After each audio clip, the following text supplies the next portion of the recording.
Hello everyone, my name is Ali and welcome back to my channel. Today we'll continue with Gielinor Games Season 4 behind the scenes, and if you haven't seen my first video where I covered episodes 1 to 4, make sure to check it out. The link will be in the description. After the crazy tribunal that happened in episode 4, I was really excited to see what would happen in episode 5. One thing was certain, it was going to be the first double elimination of the season, so 2 people were going to get eliminated. This was also going to be the first time the challenge result really mattered, because the last placed player in the challenge was going to get sent straight into the banning. If I remember correctly, I think our original plan was to have the double elimination happening in episode 4, but we ended up moving it for some reason. And now it's fun to think that if the double elimination happened in episode 4, the whole tribunal could have gone so differently. Or who knows?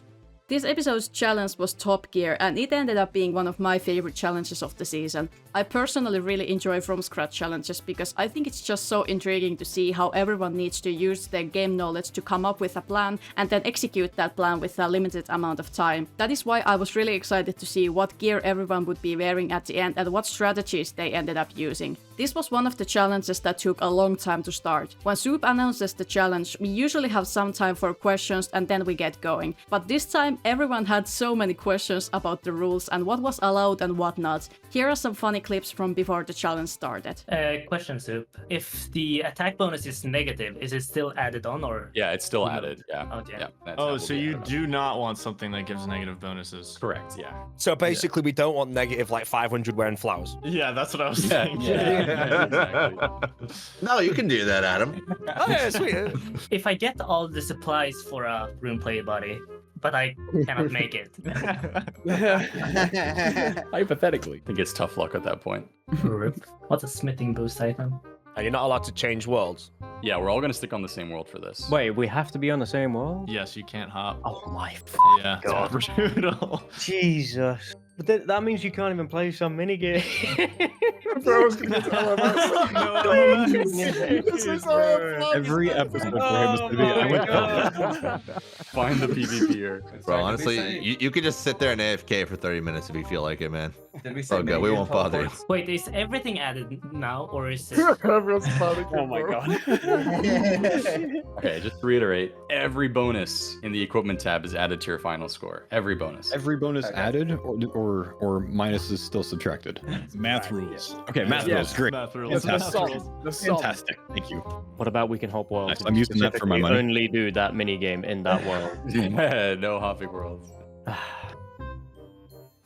One of the rules during the challenge was that all of them had to stay in the same world, and I think that made the challenge so good. Being in the same world created a competition for resources and items. If you wanted a rune item, you had to be the first one to mine a rune rock. If you wanted to buy something that had a long restock time, you had to plan ahead and try to get the item before everyone else did. One example of this was how Bodhi made money, so he could buy the adamant blade body from Champions Guild, and when Solo went to buy the blade body, it was already gone. And we know that Bodhi placed first in this challenge, so I think that blade body ended up making a difference. As I said, I really enjoy seeing the different strategies people go for during these challenges, and I thought that MMORPG's plan to go for the Hallowed Sepulchre was really smart. Unfortunately, he didn't have the right nails with him, and the plan ended up backfiring. But I'm super curious what loot he could have gotten if he had the right nails. Overall, I was really happy to see so much gear variation with the final setups. I have some stats that show you how many people got the same items during the challenge. First up is helmet slot, and here we can see that Adamant full helm, Adamant med helm and no helmet were the most popular ones to go.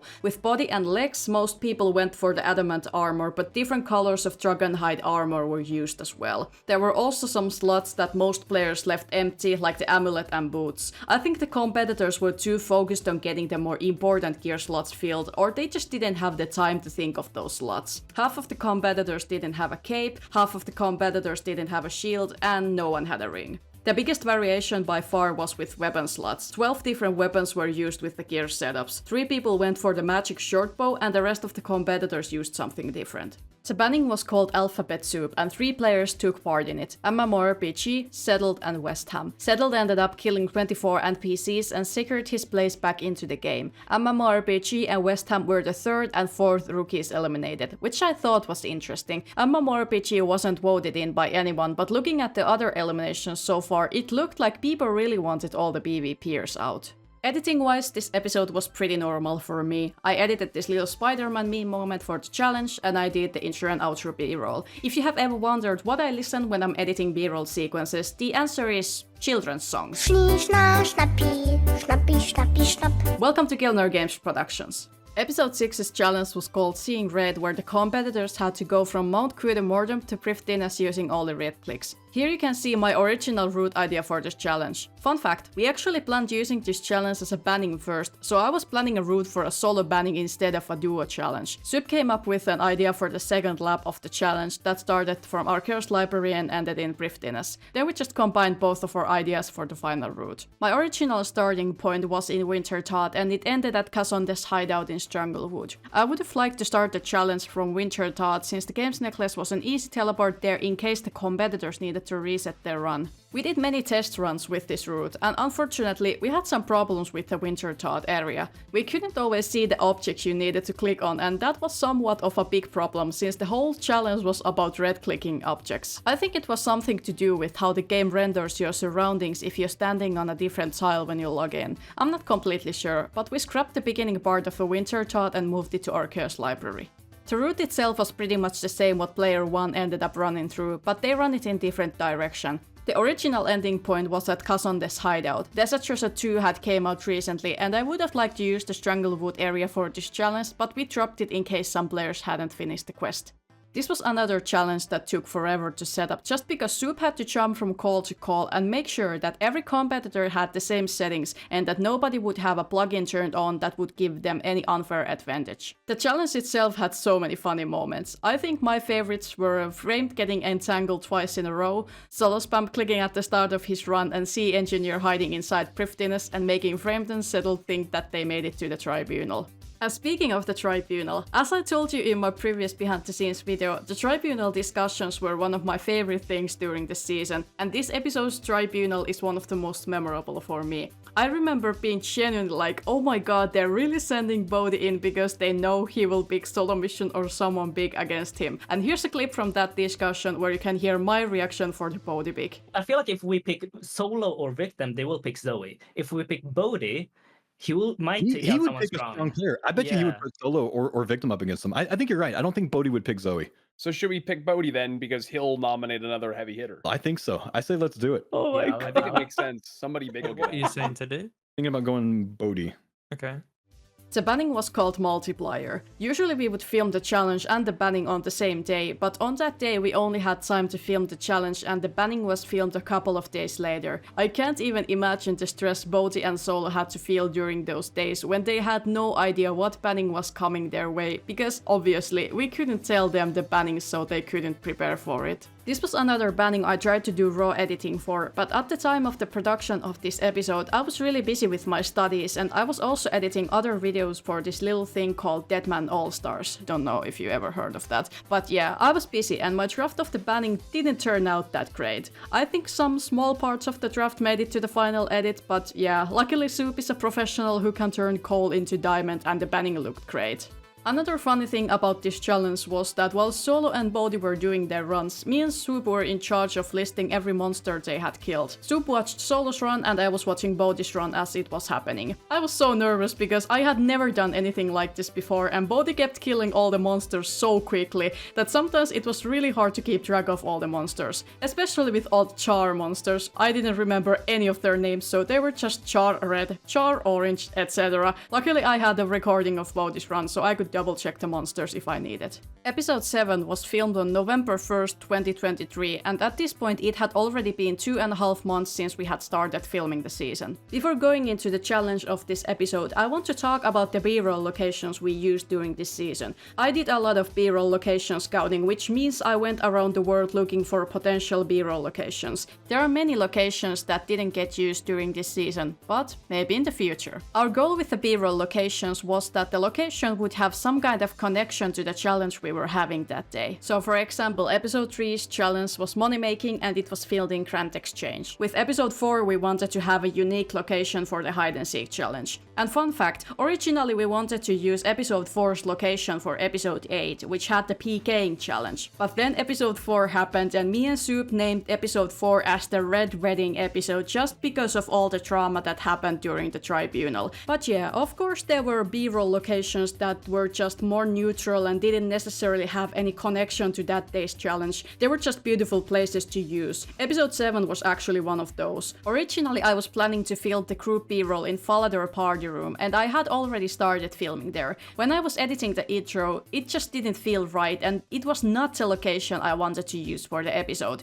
So I messaged Soup and I suggested that we change the location altogether. When Warlamore came out, the Gielinor game's producer in me was already scouting for good B-roll locations. So me and my creator kit file flew all the way to Warlamore to film B-roll and my god, this place is beautiful. Thank you, Jagex. This episode's challenge was called Dressed Out, and by the way, I was the one who came up with that challenge name, so you're welcome. In the challenge, Soup called out a gear slot to be filled, and the last one back was eliminated every round. And speaking of gear slots, here's a funny clip that happened before the filming started. What the f is going on with the character model? He has the Soul Wars thing. Well, I'm in the mouth. What is going on with his mouth? Oh, his mouth. Oh yeah, wait, what? His jaw is missing. I think that always happens when you have the little Soul Wars thingy below you. Oh, is it always Bro, like that's that? fucked up. It's like green. I'm not standing. I am not standing near you. That is Kind of bad awesome. omen. Yeah, so the little Soul Wars thingy goes in your jaw slot. Oh, I think okay. if you're a female character, Your it doesn't jaw remove your slot? jaw. Yeah. There's a jaw slot. You just Yeah. can't see it. Dropped, dude. Invisible. Your jaw slot just dropped. That's weird. That's so cool. I never even noticed. That means your jaw has been missing for previous weeks. too. Yeah, every episode, yeah. Yeah, how the fuck has no one noticed that? Another funny thing that happened during this episode was the fact that Bodhi accidentally went live during the filming. We had started the challenge when he realized it, and it was hilarious. Here's another clip. Bro, I went live on Twitch. No, I went live on Twitch. No way.